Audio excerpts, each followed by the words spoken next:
দেখেন বিষয়টা মনে হয় জানা দরকার। এই বিয়ে সম্পর্কে কিন্তু আমি জানতাম না।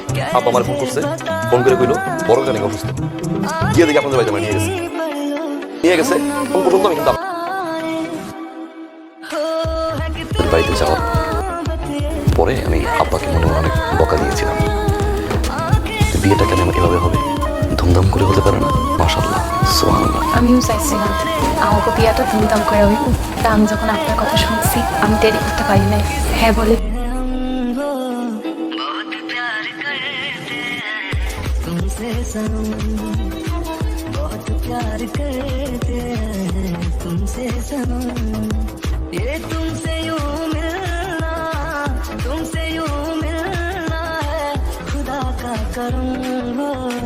बहुत प्यार करते हैं तुमसे सनम बहुत प्यार करते हैं तुमसे सनम तुम्हारे ख्यालों में गुजरे रातें ये दिल आजकल करता है तेरी बातें हो तुम्हारे ख्यालों में गुजरे একটা জিনিস খেয়াল করছো না, বিয়ের পর কেমন যেন বদলে গেছে না? আগে আমাদের লগে কত আড্ডা দিত, গল্প করতো, এখন তো ঠিক মতো খাওয়ার টেবিলে খাইতে হয়। এই সবুজ কই বাড়ি দিকে মাসে? হ্যাঁ ভালো আছি, তুমি কেমন আছো? মোলা বিয়ে করাইলেন জানলামই না তোমার কই নতুন বউ কই দেখি বউ কোডা ভাই তো ভাবিনি নিয়ে বাইরে গেছে। কেমন আছে? হ্যাঁ ভালো আছি বাবা। ভালো আছে? খালা কেমন আছে?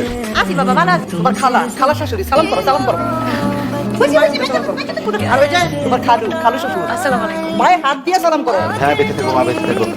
এই যে বউ খারাপ তোমার একটা কথা কই তুমি এসে বাড়ি নতুন বউ এই সন্ধ্যাবেলা তুমি গ্রামের বাড়িতে ঘুরে বেড়াইতেছো গ্রামের বাড়িতে দেখি তোমার কি করবো? হ্যাঁ মালামা ভ্যান পাই নাই তো, যার কারণে আসতে একটু দেরি হয়ে গেছে। ওর কোনো দোষ নাই। হইছে বউ খারাপ আসো কেন? দেখছো না কতগুলি মেহমান আসছে, ঘরে যা যা আছে সুন্দর করে রান্না বান্না করো। যাও হ্যালো মাত্রা দেখতে দে। সীমা কই? সীমা তো খায় ফেলছে। তোমার দিদি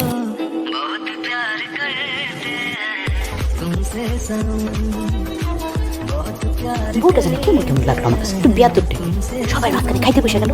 আরে আমগো যেমন কি তাই করছিল কি কখন শ্বশুর দেবর ননদ শাশুড়ি সবাই মাঝখানে তোমার খাইছি, সবাই খাইয়া শুরু উঠে গেছে না, তারপরে আমরা খাইতে বসছি। বাপ্পা কিছু শিখাই দেয়, এত হাত সারা দিলে কিন্তু হইব না, একটু হাতে মুখে রাখতে হবে। সীমা তুই পেঁয়াজ কাটছিস কেন? আমার না জিগাইয়া তোমার বউরে জিগাও। কি ব্যাপার বৌমা, তুমি ওরে দিয়ে পেঁয়াজ কাটাচ্ছ কেন? আমি একটু সীমারে বলছি পেঁয়াজটা কাটতে, আমার আসলে পেঁয়াজ কাটতে গিয়ে হাত কেটে গেছে তো, এই জন্য বলছি কয়েকটা পেঁয়াজ কাটে দেখ, আর আমি রান্নাটা বসাই দিছি, রান্নাটা তাড়াতাড়ি হয়ে যাবো আমার। তুমি কি পেঁয়াজ কাটতে জানো না? তোমার কেউ শিখাই নাই? তুমি পেঁয়াজ কাটতে গিয়া হাত কেটে ফেলাইছো নাকি ইচ্ছা করে হাতটা কাটছো? আমার এগুলা কি বলতেছেন? আমি আমার নিজের হাত ইচ্ছা করে কেন কাটবো? এই জন্য কাটবা যাতে তোমার কোনো কাম করতে না হয়। তার এসে খোসা লাগে হাতটা কেটে গেল, কেমনটা লাগে? কোনো সমস্যা নাই, বেশি একটা কাটে নাই, অল্পের উপর দিয়ে গেছি। পেঁয়াজ কাটতে ইয়াদ করছো, ঘরের এত কাজ করতে হয় কেন তোমার? ঘরটা কার? আমার। কাজ কে করবো? আমার করতে হইব, মার বয়স হয়েছে না, মাকে রান্না করে যাইতে পারে। আর সীমা ছোট মানুষ, ওর কাজ করার বয়স হয়েছে নাকি?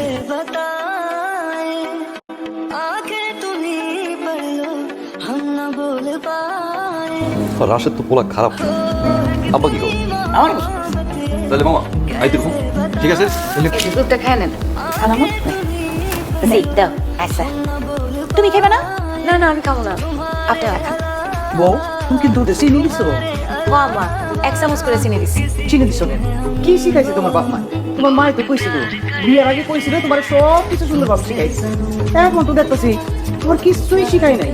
খাওয়ান লাগবে না, নাও ধরো আমরা চিনি দিয়ে দুধ খাই না, একদম ঠিক বলছে, টাইটেল করে রাখ নাই নেই দেখ তোমার শেষ পর্যন্ত ঘর থেকে বাইর করে দেবো। স্বর্ণ আর সব কিছু মিলাইয়া খরচ, ঘরটা সাজাইতে তো মোটামুটি ভালো টাকা পয়সা লাগবে। পুরোপুরি ঘরটা চাইতে পারবো কিনা এখন এটাই বুঝতেছি না। টাকা তো মনে হয় আমার কাছে নাই। এখন তো টাকা তো থাকবোই না, আমি তোরে জন্ম দিছি না, আমি খুব ভালো করে জানি তোর টাকা কই যায়। আর এখন থাকলেও তুই টাকা দিবি না, আর টাকা দিলেই তো সব টাকা খরচ হয়ে যাবে, তখন তো আর তার পিছনে খরচ করতে পারবি না। কি পানি পড়া খাওয়াইছে আল্লাহ জানে, দাঁড়াইতে ঘুরে দাঁড়ায় যায় আর বইতে ঘুরে বইয়েছে। আচ্ছা একটা কথা বলুন তো, মোট দেওয়ার জন্য যে এতগুলো টাকা লোন করলেন পরিশোধ করবেন কেমন? দেখি আল্লাহ বলছে জেনে তোমার চিন্তা করতে। আচ্ছা ঠিক আছে চলো আসসালামু আলাইকুম।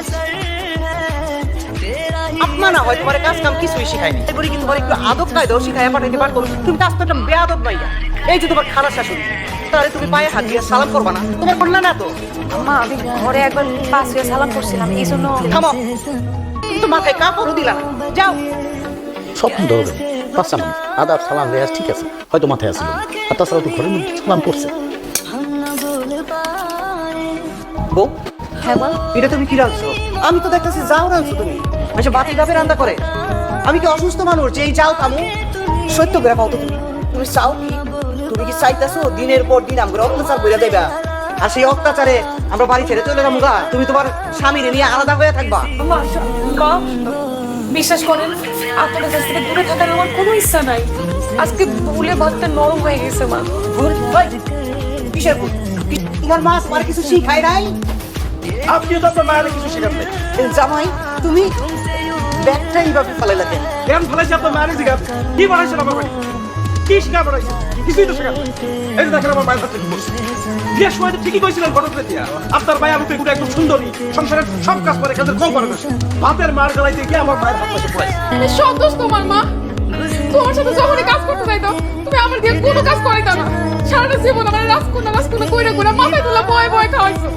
কোনো কাজ শিখাও নাই আমারে। তো আমার চোখে রাজকন্যাই মা। মা আমিও তো আমার আঞ্চলিক সলিড জানি না পৃথিবীর প্রত্যেকটা মায়ের চোখে তার মেয়ে আছে। শিবা যখন কাজ করতো তেমন কষ্ট হতো, আমি কাজ করলো আমার বাচ্চা পৃথিবীর সব কিছু বিসর্জন দিয়া তার শ্বশুর মানুষ এটা ভাই বাজে শ্বশুর শাশুড়ি সবাই তার আপন করে দিত।